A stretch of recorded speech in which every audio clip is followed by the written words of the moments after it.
കൊട്ടാരക്കരയുണ്ട് ന്യൂജേഴ്സിയിൽ നിന്ന് കൂടുതൽ വിവരങ്ങളുമായി. മധു, ഗുഡ് ഈവനിങ്.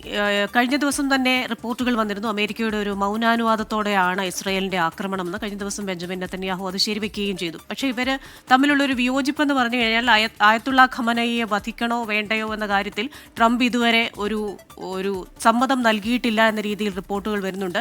എന്താണ് ട്രംപിന്റെ നിലപാട്? അമേരിക്ക നേരിട്ട് ഈ യുദ്ധത്തിലേക്ക് വരാനുള്ളൊരു സാഹചര്യം എന്താണ്? ഈ USS നിമിറ്റ്സ് എന്ന് പറയുന്ന കപ്പലൊക്കെ ദക്ഷിണ ചൈന കടലിൽ നിന്ന് ഇറാന് നേരെ വരുന്നുണ്ടല്ലോ.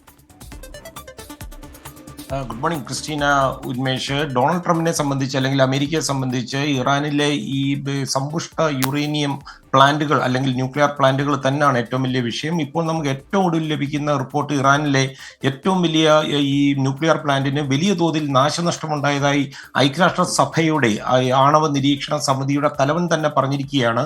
അതുപോലെ ഈ വെടിനിർത്തൽ നിർബന്ധം ആക്കാൻ അല്ലെങ്കിൽ ഇസ്രായേലിന് മേൽ സമ്മർദ്ദം ചെലുത്തുവാൻ ഇറാൻ നേരിട്ട് അമേരിക്കയോട് ആവശ്യപ്പെടുകയും ചെയ്തു. ഈ അടിയന്തര വെടിനിർത്തലിന് ഇസ്രായേലിൽ സ്വാധീനം ചെലുത്തുവാൻ US പ്രസിഡന്റ് ഡൊണാൾഡ് ട്രംപിനോട് ആവശ്യപ്പെടുവാൻ Iran, Tehran, Qatar, Saudi Arabia, Oman എന്നീ രാജ്യങ്ങളോട് ആവശ്യപ്പെട്ടിരിക്കുകയാണ്. അതേസമയം ഇപ്പോൾ G7 ഉച്ചകോടി നടക്കുകയാണ് ആൽബർട്ടയിൽ. അപ്പോൾ ഇറാൻ ജനതയ്ക്ക് അവിടെ നിന്ന് മുന്നറിയിപ്പുമായിട്ട് ഡൊണാൾഡ് ട്രംപ് വന്നിരിക്കുകയാണ്. ഈ തലസ്ഥാന നഗരമായ ടെഹ്റാനിൽ നിന്ന് ജനങ്ങൾ അടിയന്തരമായിട്ട് ഒഴിഞ്ഞു പോകണമെന്നാണ് ട്രംപിന്റെ ആഹ്വാനം. ആണവ കരാറിൽ ഒപ്പിടാത്ത ഇറാൻ മനുഷ്യജീവന് വില കൽപ്പിക്കുന്നില്ലെന്നാണ് ഡൊണാൾഡ് ട്രംപ് പറയുന്നത്. ഇറാൻ വളരെ നേരത്തെ തന്നെ ഈ കരാറിൽ ഒപ്പിടേണ്ടതായിരുന്നു. അതിനുവേണ്ടി 60 ദിവസം കൊടുത്തിരുന്നു. 61ാമത്തെ ദിവസമാണ് ഈ യുദ്ധം ആരംഭിച്ചതെന്ന് ട്രംപ് പറയുന്നു.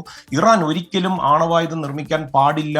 അത് ട്രംപിന്റെ പോളിസിയാ. മെയ്ക്ക് അമേരിക്ക ഗ്രേറ്റ് അഗൈൻ എന്ന് പറയുന്ന ആ പദ്ധതിയുടെ ഭാഗമായിട്ടാണ് ഇറാന്റെ ഇതിൽ ഒരു ആണവ ബോംബ് ഉണ്ടാകാൻ പാടില്ലെന്ന് ട്രംപ് പറയുന്നത്. പക്ഷേ കൃഷ്ണ ഇവിടെ ശ്രദ്ധിക്കേണ്ടത് ഡൊണാൾഡ് ട്രംപിന്റെ ഈ നാടകീയമായ ഈ പോസ്റ്റിന് അല്ലെങ്കിൽ കാനഡയിൽ നിന്ന് ഈ 2ാമത്തെ ദിവസം ഈ പങ്കെടുക്കാതെ അത്താഴ വിരുന്നിന് ശേഷം ഇന്ന് ഡൊണാൾഡ് ട്രംപ് തിരിച്ച് വാഷിംഗ്ടണിലേക്ക് പോവുകയാണ്.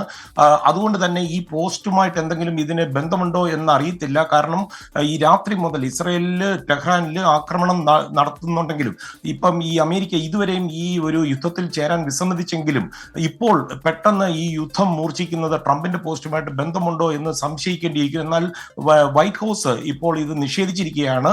അമേരിക്ക കക്ഷി ചേരത്തില്ലെന്നാണ് വൈറ്റ് ഹൗസിന്റെ ഏറ്റവും ഒടുവിലത്തെ ഈ പ്രസ്ഥാനം വന്നിരിക്കുന്നത്. ഈ ട്രംപിന്റെ പോസ്റ്റിന് തൊട്ടു പിന്നാലെ ഇറാനിയൻ മാധ്യമങ്ങൾ ടെഹ്റാനിൽ സ്ഫോടനങ്ങളും അതുപോലെ ഈ വ്യോമ പ്രതിരോധ വെടിവെപ്പും ഒക്കെ റിപ്പോർട്ട് ചെയ്യുന്നുണ്ട്.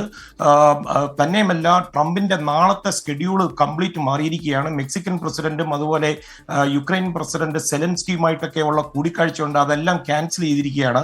അതുകൊണ്ട് തന്നെ അമേരിക്ക ഇതിൽ നേരിട്ട് ഇടപെടുമോ ഇല്ലയോ എന്നുള്ളതിന്റെ ഒരു വലിയ സംശയമുണ്ട്. തെക്കൻ ചൈനയിൽ നിന്ന് അമേരിക്കയുടെ ഏറ്റവും വലിയ യുദ്ധക്കപ്പലുകളിൽ ഒരെണ്ണം ആയ നിമിറ്റ്സ് വിയറ്റ്നാമിലേക്ക് പോകേണ്ടതായിരുന്നു. പെട്ടെന്ന് അതിന്റെ യാത്രാഗതി മാറ്റി പശ്ചിമേഷ്യയിലേക്ക് പോവുകയാണ്. ഏതാണ്ട് 60 പോർ വിമാനങ്ങൾ പറന്നുയരാൻ കഴിയുന്ന കപ്പലാണിത്. അതുമാത്രമല്ല പശ്ചിമേഷ്യയിൽ അമേരിക്ക പൊടുന്നനെ വ്യോമശക്തി വിപുലമാക്കുകയാണ്. എയർ റീഫ്യൂലിങ്ങിനുള്ള തയ്യാറെടുപ്പുകൾ അമേരിക്കൻ എയർഫോഴ്സ് അടിയന്തരമായിട്ട് തുടങ്ങിക്കഴിയുകയും ചെയ്തിരിക്കുകയാണ്. കൃഷ്ണ, ഉന്മേഷ്.